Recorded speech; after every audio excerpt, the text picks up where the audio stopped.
গভীর রাতে ফোনের ডিসপ্লের উপরে নিজের অশ্লীল ছবি দেখে থমকে দাঁড়ায় আবিদা। ছবিটা একটু ভালো করে দেখে, কিন্তু যতবারই দেখে আর অবাক হয়, কারণ এটা আবিদারই ছবি। আবিদা বুঝতে পারছে না এটা কিভাবে সম্ভব। এমন করে তো কোনো দিন তো ছবি তোলেনি আবিদা। ভয়ে আবিদার হাত কাঁপছে। আর কয়েকদিন পরে আবিদার বিয়ে আনাসের সাথে। বেশি দিন না, মাত্র এক সপ্তাহ পর। আর আজ রাতেই আবিদা নিজের ফিল্টার মেসেজ চেক করতে করতে দেখে অপরিচিত ফেক একটা আইডি থেকে 1 ঘন্টা আগে আবিদাকে সেন্ড করেছে এই অশ্লীল ছবিটা। এতক্ষণে সেটা খেয়াল করেনি এই বিষয়টা আবিদা। ভয়ে ভয়ে আবিদা ফেক আইডিতে মেসেজ দেয়, কে আপনি? কিছুক্ষণ পর রিপ্লাই আসে, আমি কে আপনার না জানলেও হবে, কিন্তু আপনি কে সেটা আমাকে তো জানতে হবে। এবার বলেন তো ছবিটা কেমন লাগলো? আমি এমন ছবি কোনোদিন তুলিনি। এই ছবি কোথায় পেয়েছেন আপনি? আমি জানি এটা আপনার ছবি না, তবে এটা ভালো করে একটু দেখে বুঝতে পারবেন।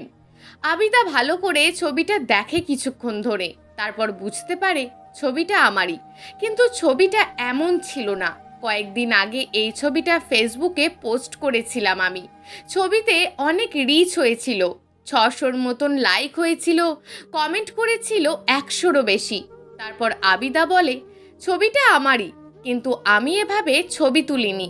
2 দিন আগেই এটা ফেসবুকে পোস্ট করেছিলাম, কিন্তু সেটা ভালো ছবি ছিল, এমন নয়। তারপর ফেক আইডি থেকে রিপ্লাই দেয়, এটা আপনার ছবি, কিন্তু এমন ছিল না, আমি জানি। আপনার ছবিটা এডিট করে এমন করা হয়েছে, কিন্তু এটা দেখতে একদম অরিজিনালের মতন। মেসেজটা দেওয়ার সাথে সাথেই আবিদা সিন করে। ঠিক তখনই মেসেজ আনসেন্ড করে দেয়। আবিদা স্ক্রিনশট নেওয়ার আগেই আনসেন্ড হয়ে যায়। আবিদা তখন বলে, তাহলে আমার সাথে আপনি এরকম কেন করছেন? আর মেসেজটা কেন ডিলিট করলেন? আপনি কিছুই করেননি, আমার ইচ্ছা হয়েছে তাই আমি এমন করছি। আর মেসেজটা ডিলিট করার কারণ ওটাই একমাত্র আপনার প্রমাণ ছিল যে এই ছবিটা আপনার না, আর আমি ডিলিট করে দিলাম। আবিদা তখন বলে, আপনি আমার থেকে কি চান বলেন তো?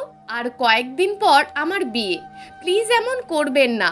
আমি তো আপনার কোনো ক্ষতি করিনি। ফেক আইডি থেকে রিপ্লাই আসে, আমি তো অনেক কিছুই চাই। আমি চাই আপনার এই বিয়ে ভেঙে যাক। আপনি তো আমার সাথে কিছুই করেননি। মেয়েরা কোনো দোষ করে না, সব দোষ ছেলেদের। এই ছবিগুলো আমি আপনার হবু স্বামী, শ্বশুর, শাশুড়িকে দেখাবো, আর তারপর আপনার বিয়ে ভেঙে যাবে। আর চিন্তা করার দরকার নেই, ছবিগুলো শুধু আপনার স্বামী, শ্বশুর আর শাশুড়িকে দেখাবো, আর কাউকে ফেসবুকে বা অন্য কোনো ওয়েবসাইটে আপলোড করব না। আবিদা তখন বলে, আমি সবাইকে বলে দেব যে এটা এডিট করা। আমি এখনো পর্যন্ত কোনোদিন এরকম ছবি তুলিনি। আর বলবো আপনি আমার বিয়ে ভাঙার জন্য এমন করছেন। তখন আপনার কথা কেউ বিশ্বাস করবে না। বিশ্বাস অবশ্যই করবে। আপনি যখন ছবিটা দেখে প্রথমে বিশ্বাস করেছিলেন, তারা তো অবশ্যই করবে। আর এটা তো বোঝা যাচ্ছে না এডিট করা। বিয়ে না ভাঙলে ফেসবুকে বা অন্য ওয়েবসাইটে ছেড়ে দেবো। তখন আপনি কয়জনকে বোঝাবেন এটা এডিট করা? সবাই তো আপনার মুখে থুতু ছেটাবে। আপনার আর আপনার পরিবারের মান সম্মান নষ্ট হবে, খারাপ হিসাবে জানবে। আবিদা বলে, প্লিজ এমন করবেন না। আমি তো আপনার সাথে কোনো খারাপ কিছু করিনি। আমার বিয়ে 1 সপ্তাহ পরে, অনেক ভালো জায়গায়। বিয়ে হয়ে গেলে আমি অনেক সুখে থাকব। দয়া করে আপনি আমার এত বড় সর্বনাশ করবেন না। আপনি যা বলবেন তাই হবে। ফেক আইডি থেকে রিপ্লাই আসে, এখন বাই, কাল কথা হবে। চিন্তা করার দরকার নেই। কি করব আর কি করব না সেটা আমি বিবেচনা করব। তারপর আবিদা একের পর এক মেসেজ দিতে থাকে, কিন্তু কোনো রিপ্লাই আসে না। আবিদা কি করবে বুঝতে পারছে না। সারা রাত ধরে ঘুমাতে পারে না। হঠাৎ সজীবের কথা মনে পড়ে যায় আবিদার। সজীব হলো আবিদার প্রাক্তন। এটা কি তাহলে সজীবের কাজ? কিন্তু কিভাবে সম্ভব? 2 বছর থেকে কোনো যোগাযোগ নেই সজীবের সাথে আবিদার। সকল সাইট থেকে আবিদা সজীবকে ব্লক করেছে। সজীবের সাথে আবিদার বিচ্ছেদ হওয়ার কারণ ছিল একটাই, কারণ হলো সজীব ছিল প্লে বয়। আরও অনেকের সাথে রিলেশন করত সজীব। একদিন হাতে নাতে ধরেছিল সজীবকে আবিদা। অনেক মেয়ের সাথে প্রেম করে তাদেরকে ধোঁকা দেয়, তারপর আবিদা সজীবকে ছেড়ে দেয়। ওখান থেকে সব ধরনের যোগাযোগ বন্ধ করে দেয় সজীবের সাথে। কিন্তু এটা সজীব হতে পারে না, কারণ সজীব আবিদার ফ্রেন্ড লিস্টে নেই, অনেক আগেই ব্লক করেছে। আর বড় কথা হলো আবিদা আর আগের আইডি ব্যবহার করে না, নতুন আইডি ব্যবহার করে। তাহলে কে হতে পারে? আর আবিদার পিছনে কেন লেগে আছে? এসব কথা ভাবতে ভাবতেই শেষ রাতের দিকে ঘুমিয়ে যায় আবিদা।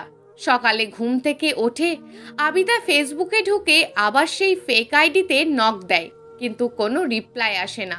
তারপর ফ্রেশ হয়ে বাইরে বসে থাকে আর ভাবতে থাকে কি করা যায়। হঠাৎ আবিদার মা এসে বলে, কি হয়েছে তোর? এভাবে মন খারাপ করে বসে আছিস কেন? না মা, কিছু হয়নি আমার, চিন্তা করো না। বললেই হলো কিছু হয়নি, বল আমাকে কি হয়েছে। মনের মধ্যে কথা রাখতে নেই, মন খারাপের কথা বাইরে প্রকাশ করলে মন হালকা হয়। মারা যেমন কেমন হয়, যতই মন খারাপ থাকুক না কেন মুখ দেখলেই বুঝে ফেলবে, কোনো কিছু লুকিয়ে রাখা যায় না। তারপর আবিদা বলে, তেমন কিছু হয়নি মা, এতদিন তোমাদের সাথে একসাথে থাকলাম, আর কয়েকদিন পরে আমার বিয়ে। তোমাদের ছেড়ে নতুন বাসায় নতুন মানুষদের সাথে থাকতে হবে, এটা ভেবেই খারাপ লাগছে। আবিদার মা বলে, আরে পাগলি, চিন্তা করিস না, বিয়ে তো একদিন সবাইকে করতে হয়, আর কয়েকদিন পরই তো তোর বিয়ে হবে। আর মন খারাপ করিস না, মাঝে মাঝে তো দেখা হবেই তোর সাথে। হ্যাঁ মা, দেখা হবে, কিন্তু এখন যেমন হয় তেমন তো হবে না। তোমাদের ছাড়া থাকতে কষ্ট হবে। আরে কিছু হবে না, সব আস্তে আস্তে ঠিক হয়ে যাবে। তোকে আজ আংটি পরাতে আসবে, তাদের জন্য আমায় আয়োজন করতে হবে, অনেক কাজ আছে। আমি যাই তাহলে, তুই এখানে বসে থাক। সারাদিন পার হয়ে যায়, কিন্তু ফেক আইডি থেকে আর মেসেজ আসে না। কতগুলো মেসেজ দিয়েছে আবিদা, তার কোনো হিসাব নেই। আবিদা সেই ফেক আইডি প্রোফাইল ঘুরে দেখে, কিন্তু কিছুই নেই। মাত্র 3 দিন আগে খোলা হয়েছে। আবিদার আর বুঝতে বাকি রইল না, তাকে ফাঁসানোর জন্যই 3 দিন আগে আইডিটা খোলা হয়েছে। আর নিশ্চয়ই যে এটা করেছে সে আগে থেকেই আবিদার ফ্রেন্ড লিস্টে আছে আর আবিদাকে ফলো করে, কারণ আবিদা প্রতিদিন ফেসবুকে নিজের ছবি আপলোড দেয়, আর কয়েকদিন পরে তার বিয়ে হয়ে যাবে সেটাও পোস্ট করেছিল। দুপুরের দিকে আবিদার হবু স্বামী আনাসের ফোন আসে। হঠাৎ আনাসের কল দেখে ভয় পেয়ে যায় আবিদা, ভয়ে ভয়ে কল রিসিভ করে। হ্যালো, আমি আনাস বলছি, আজ আপনাকে আংটি পরানোর কথা ছিল, কিন্তু আজ যেতে পারবো না আমরা। আপনার আম্মাকে বলে দিয়েন, আর আপনার সাথে কিছু কথা আছে আমার, লোকেশন দেব, চলে আসবেন। আবিদার মাথায় যেন আকাশ ভেঙে পড়ে। আবিদা বুঝতে পারছে না কি করবে। তাহলে কি সেই ছবি আনাসকে দেখিয়ে দিয়েছে?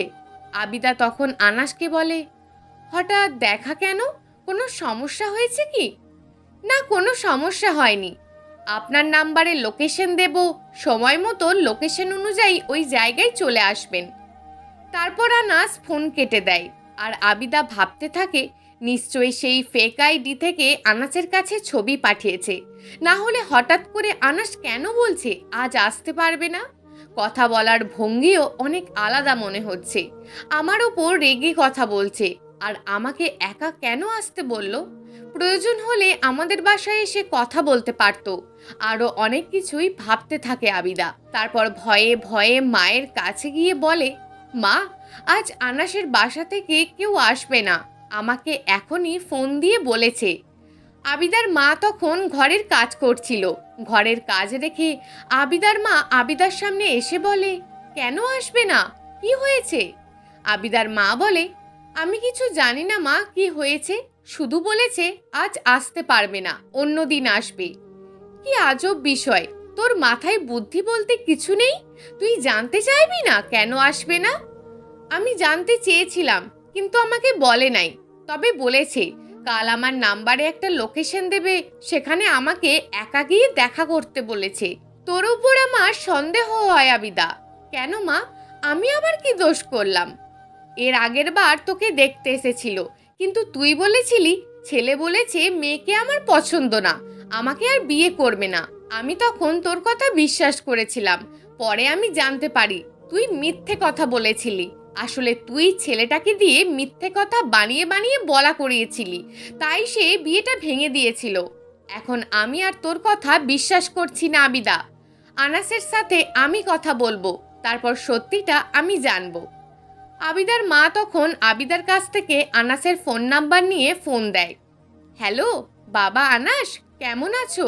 হঠাৎ আপনার ফোন, আপনি কেমন আছেন? ভালো আছি বাবা। শুনলাম তোমরা আজ নাকি আসবে না? হ্যাঁ আন্টি, আজ আমরা যেতে পারবো না। আবিদাকে তো বলে দিয়েছিলাম যে কিছু সমস্যার কারণে আজ আমরা যেতে পারবো না। কয়েকদিন পরে নিশ্চয়ই যাব আন্টি, আর যাওয়ার আগে আপনাকে বলে দেব। আবিদার মা ফোন কেটে আবিদাকে বলে, এবার তাহলে তুই সত্যি বলছিস? তোর পেটে তো আবার শুধু মিথ্যার প্যাঁচ লাগানো। আশা করি এই বিয়েতে ঝামেলা করবি না, আর বিয়ে ভাঙারও চেষ্টা করবি না। আনাস আর আনাসের পরিবার অনেক ভালো, তুই অনেক সুখে থাকবি। আবিদা মনে মনে বলে, এই বিয়ে ভাঙার ইচ্ছে আমার নেই। আমি চাই খুব তাড়াতাড়ি এই বিয়েটা যেন হয়ে যায়। তখন তো সজীবের সাথে রিলেশন ছিল, তাই যতগুলো বিয়ের প্রস্তাব এসেছিল ততবারই আমি ভেঙে দিয়েছিলাম। এখন আর কোনো সম্পর্ক নেই। এসব কথা মনে মনে ভাবতে ভাবতে রুমে চলে আসে আবিদা। এসে ফেসবুক লগ ইন করে আবিদা। লগ ইন করার সাথে সাথে অনেকগুলো মেসেজের নোটিফিকেশন আসে। তারপর একটা মেসেজ পড়ে দেখে সেই ফেক আইডি থেকে এসেছে। যদি বিয়ে করতে চান তবে আমার সাথে দেখা করতে হবে পরশুদিন সন্ধ্যায়। তাহলে আমি বিয়েতে কোনো ঝামেলা করব না, কিন্তু শর্ত আছে। আমি যা বলবো তাই করতে হবে। আর যদি আমার কথা না শোনেন তাহলে বুঝতেই পারছেন কি করতে পারি আমি। আপনার হবু শ্বশুর শাশুড়িকে এই ছবি দেখাবো, তখন বিয়েটা ভেঙে দেব। শুধু এটাই না, এরপর যতগুলো বিয়ের প্রস্তাব আসবে প্রতিবারই এই ছবি দেখিয়ে বিয়ে ভেঙে দেব, আর কোনোদিন আপনার বিয়ে হবে না। তারপর ফেসবুক আর বিভিন্ন সাইটে আপনার এই ছবি আপলোড করে দেব। দেশের বিভিন্ন মানুষ দেখবে আপনার এই অশ্লীল ছবি। আপনার পাড়া প্রতিবেশী দেখবে, আপনার আত্মীয় স্বজন দেখবে। সবাই আপনার আর আপনার পরিবারের মুখে থুতু ছিটিয়ে দেবে। আপনার আর আপনার বাবা মায়ের মান সম্মান সব নষ্ট হয়ে যাবে। আপনার ভাই যখন স্কুলে যাবে তখন সবাই বলবে, নোংরা মেয়ের ভাই যাচ্ছে। তখন আপনার পরিবারের কাছে আত্মহত্যা ছাড়া আর কোনো উপায় থাকবে না। আর এটা ভুলে যাবেন না যে শুধু এই ছবি দিয়ে শেষ। আরও এমন অনেক ছবি তৈরি করেছি, সামনে একটা ভিডিও তৈরি করব, তখন তো আরও অবাক হবেন। হুবহু একদম আপনারই মতো। মেসেজগুলো দেখে পাথরের মতন হয়ে যায় আবিদা। আবিদা কল্পনা করতে পারছে না এমন কিছু হবে। কোনোদিন কল্পনা করেও নি এমন কিছু হবে। সামান্য নিজের ছবি ফেসবুকে আপলোড করার জন্য এত কিছু হতে পারে। একটা মেয়ের জীবন শেষ করে দিতে পারে। এসব কথা ভাবতে ভাবতে নিজেকে আর কন্ট্রোল করতে পারে না আবিদা। কিছুক্ষণ পর ডুকরে ডুকরে কেঁদে ওঠে আবিদা, আর সিদ্ধান্ত নেয় আত্মহত্যা করবে। আবিদা ভাবে নিজের জন্য বাবা মা ভাইয়ের জীবন নষ্ট করতে সে পারে না। এখনো একটা কথা আবিদাকে ভিতর থেকে খেয়ে ফেলছে, আর তা হলো আপনার বাবা মায়ের মান সম্মান সব নষ্ট হয়ে যাবে। আবিদা সেই ফেক নাম্বারে মেসেজ দিয়ে বলে, আপনি যা বলবেন আমি তাই করব। আমার সাথে যা ইচ্ছা তাই করেন। তবুও প্লিজ আমার বাবা মা আর ভাইকে প্লিজ ক্ষতি করবেন না। আমি আপনার সব কথা মানব। আচ্ছা ঠিক আছে, আপনার পরিবারের কোনো ক্ষতি হবে না। পরশুদিন সন্ধ্যায় আমার সাথে দেখা করবেন, আর আমার সাথে শারীরিক সম্পর্ক করতে হবে। কথাটা শুনে আবিদার চোখ দিয়ে আপনা আপনি পানি পড়তে থাকে। ভেবে পাচ্ছে না কি বলবে। আবিদা তখন শুধু নিজের মা বাবা আর ভাইয়ের কথা ভাবতে থাকে। আবিদা রিপ্লাই দেয়, ঠিক আছে, আমি রাজি। আপনার ঠিকানা দিয়ে দেবেন কোথায় যেতে হবে। তারপর অফলাইনে চলে যায়। কিছুক্ষণ পর আবিদা ভাবে, আমি যদি মারা যাই তাহলে সব সমস্যার সমাধান। নিজের সম্মান বাঁচবে, বাবা মায়ের সম্মান জীবন দুটোই বাঁচবে। আবিদা আত্মহত্যার কথা ভাবে। ভালো করে বাইরে দেখে কেউ আছে কি। ঘরের দরজা আটকে দিয়ে চেয়ারটা নিয়ে ফ্যানের নিচে আসে আবিদা। তারপর ওড়নাটা গলা থেকে খুলে ফ্যানের সাথে বেঁধে গলায় জড়িয়ে নেয় আর মনে মনে ভাবতে থাকে এবং বলে সব সমস্যার সমাধান শেষ। তখনই দরজায় কড়া নাড়ে আবিদার মা। বাইরে থেকে বলে, আনাসের ফোন এসেছিল, এখন তারা জানিয়েছে আজ রাতে তারা আমাদের বাসায় দাওয়াতে আসবে বিয়ের বিষয়ে কথা বলতে। তোর বাবা বাসায় আসছে, তোকে ডাকছে, তোর সাথে কথা বলবে। আবিদা কিছুটা স্বস্তি পায় আর মনে মনে ভাবে, তাহলে এসব বিষয়ে আনাস বা আনাজের পরিবার কেউ কিচ্ছু জানে না। যদি জানতেন তাহলে এখানে আসতো না। গলা থেকে ফাঁস খুলে হাসি মুখ নিয়ে বাইরে বেরিয়ে আসে আবিদা। এসে বাবাকে বলে, তুমি আমায় ডেকেছো বাবা? হ্যাঁ, তোকে ডেকেছি। আর কয়েকদিন পর তো তোর বিয়ে হয়ে যাবে, আগের মতন আর কথা হবে না, তাই ভাবলাম একটু গল্প করে নি। কিছুক্ষণ ধরে গল্প করে দুজনে। অনেকক্ষণ থেকে সমস্যার কথাটা বাবাকে বলতে চাইছেন, কিন্তু বলতে পারছেন না, ভয় পাচ্ছে। এটা শোনার পর যদি বাবা অনেক টেনশন করেন, বিয়েটা ভেঙে গেলে আরও টেনশন করবে। কি করবে বুঝতে পারছে না আবিদা।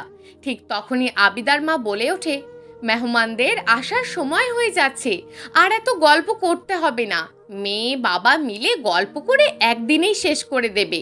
এবার যা আবিদা, গুছিয়ে রেডি হয়ে থাক, ওনারা কিছুক্ষণের মধ্যেই চলে আসবে।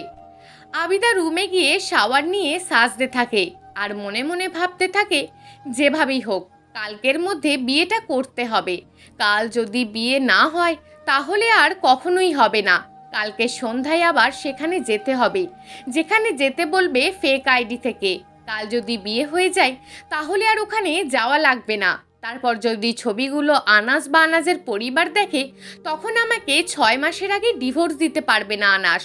আর যেভাবেই হোক আমি বিয়ের পরে আনাসকে ম্যানেজ করে নেব। এসব ভাবতে ভাবতে আবিদার ছোট ভাই এসে বলে, আপু, সবাই চলে এসেছে, ডাইনিংয়ে বসে খাওয়া দাওয়া করবে, তোমার জন্য অপেক্ষা করছে, চলো। ছোট ছোট পায়ে সবার সামনে এগিয়ে যায় আবিদা। তারপর সবাইকে সালাম দেয়, সবাই সালামের উত্তর দেয়। তারপর সবাই মিলে খাওয়া দাওয়া শুরু করলো। অনেক কথা হলো। সবার সাথে কথা শেষে ছাদে গিয়ে কথা বলে আবিদা আর আনাস। প্রথমেই আনাসকে প্রশ্ন করে আবিদা, আপনি তো আমাকে ফোন দিয়ে বলেছিলেন আসবেন না, আমার সাথে একা কথা বলবেন, আবার হঠাৎ করে আসলেন, কোনো সমস্যা হয়েছে কি? আনাস বলে, আসলে আপনাকে কি করে যে বলি, আমি পুলিশের চাকরি করি, কখন কোথায় ডিউটি পড়ে ঠিক নেই। আপনাকে দেখতে আসার জন্য ছুটি চেয়েছিলাম, দিয়েছিল ছুটি, কিন্তু একটা সমস্যার জন্য অন্য জায়গায় যেতে হয়েছিল, সেখানে সমস্যার সমাধান করে আসছি। দেখলাম যে হাতে সময় আছে, দেখে আসি, না হলে কখন আবার সমস্যা হয় বলা যায় না। হ্যাঁ, ঠিক করেছেন এসে। আর হ্যাঁ, আপনাকে তো বলা হয়নি, আপনি আসার আগে আপনার বাবা মায়ের সাথে আমাদের কথা হয়েছে, কালকেই বিয়ে করছি আমরা। আমি ব্যস্ত মানুষ, আবার কখন ব্যস্ত হয়ে পড়ি বলা যায় না, তাই কাল সন্ধ্যায় আমরা বিয়ে করব। আপনার মত আছে তো? হ্যাঁ, আমার মত আছে, আপনারা যেটা করবেন সেটাই হবে। কথাটা শুনে আবিদা অনেক অবাক হয়ে যায়। আবিদা চেয়েছিল এই বিষয়ে কথা বলতে, কিন্তু আগে থেকেই আবিদার মনের আশা পূরণ হয়ে যায়। আবিদা বলে, জি, অনেক ভালো হয়েছে, আমিও এটা চেয়েছিলাম, বিয়েটা তাড়াতাড়ি হলেই ভালো হয়। আপনার আবার কোথায় বদলি হয়ে যায় ঠিক নেই, ভালো সিদ্ধান্ত নিয়েছেন সবাই। কিছুক্ষণ পর আনাস আর আনাসের বাবা মা চলে যায় আবিদার বাসায়। ফেসবুক লগ ইন করে আবিদা, কিন্তু ফেক আইডি থেকে মেসেজ নাই কোনো, আইডিটা ডিঅ্যাক্টিভেট করা আছে। আবিদা বুঝতে পারছে না আইডিটা ডিঅ্যাক্টিভেট কেন। রাত পেরিয়ে সকাল হয়ে যায়, কিন্তু এখনো সেই ফেক আইডি থেকে মেসেজ দেয়নি। আজকে আবিদাকে ঠিকানা দেওয়ার কথা ছিল, কিন্তু দেয়নি। বেশ আনন্দের সাথে আবিদা আর আনাসের বিয়ে হয়ে যায়। আবিদা ভয়ে ভয়ে আছে, যদি সেই ফেক আইডি থেকে সব জানিয়ে দেয় তাহলে তো অনেক সমস্যা হবে। পরের দিন সকালে আবিদা ফেসবুকে ঢুকে দেখে এখনো সেই আইডি থেকে কোনো মেসেজ নাই। আবিদা ভাবতে থাকে, তাহলে কি এই সমস্যা থেকে আবিদার পরিত্রাণ পেয়ে গেল? আবিদা মনে মনে ভাবতে থাকে, সত্যি কখনো গোপন থাকে না, এক সময় না এক সময় প্রকাশ পাবেই। আবিদা সিদ্ধান্ত নেয় সব সত্যি আনাসকে বলে দেবে। রাতে আনাস বাসায় আসলে নির্ভয়ে সত্যিটা বলে দেয় আর বলে সব ভুলটা আমার। আমি যদি প্রতিদিন একের পর এক নেটে আমার ছবি না আপলোড দিতাম তাহলে আজ এমনটা হতো না, কিন্তু ওই ছবিটা এডিট করা হয়েছে, আমার না। আনাস তখন হাসতে হাসতে বলে আমি সব জানি। আবিদা তখন অবাক হয়ে বলে আপনি কিভাবে জানলেন? ফেক আইডি থেকে কি আপনাকে আমার ছবি খারাপ এডিট করে দিয়েছিল? আনাস তখন বলে না, মনে আছে তোমাকে বলেছিলাম আজ আসতে পারবো না, একটা কাজ আছে। তার কয়েকদিন আগেই দুটো মেয়ে থানায় কমপ্লেন করে যে একটা ছেলে ফেক আইডি থেকে আমাদের ভালো ছবি খারাপ এডিট করে বিভ্রান্ত করে। তখন আমরা সাইবারের সাহায্যে কয়েকদিন ধরে তাকে ধরতে ব্যস্ত থাকি। অবশেষে কাল তাকে ধরতে সক্ষম হয়েছি, কিন্তু আমি অবাক হয়ে যাই সেখানে গিয়ে দেখি তোমার ছবিও ছিল। তখন আমি বুঝতে পারি তুমিও অনেক সমস্যার মধ্যে আছো, তোমার সাথেও এমন হয়েছে, কিন্তু ভয়ে তুমি কাউকে কিছু বলতে পারছো না, তাই এই বিষয়ে তোমাকেও কিছু বলিনি আর বিয়েটা তাড়াতাড়ি করে ফেলি। আবিদার চোখ দিয়ে তখনও পানি পড়ছে। আবিদা বলে আচ্ছা, কে করেছে এটা? আনাস তখন ফোন থেকে একটা ছবি দেখায়। ছবিটা আর কেউ না, আবিদার প্রাক্তনের। আনাস বলে এর বিরুদ্ধে কঠোর ব্যবস্থা নেওয়া হবে। এটি একটা সাধারণত শিক্ষামূলক গল্প আকারে তুলে ধরা হয়েছে। বিশেষ করে মেয়েরা বিভিন্ন সাইটে নিজের ছবি আপলোড থেকে বিরত থাকেন। বিপদ কখনো বলে কয়ে আসে না। প্রিয় দর্শক, এই গল্পটা আপনাদের কেমন লাগলো তা অবশ্যই একটি কমেন্ট করবেন। আর যদি গল্পটা আপনাদের ভালো লেগে থাকে তাহলে ভিডিওটিতে একটি লাইক করে দেবেন এবং এই ধরনের ভিন্ন স্বাদের গল্প শোনার জন্য চ্যানেলটিকে অবশ্যই সাবস্ক্রাইব করে আমাদের সঙ্গে যুক্ত থাকুন।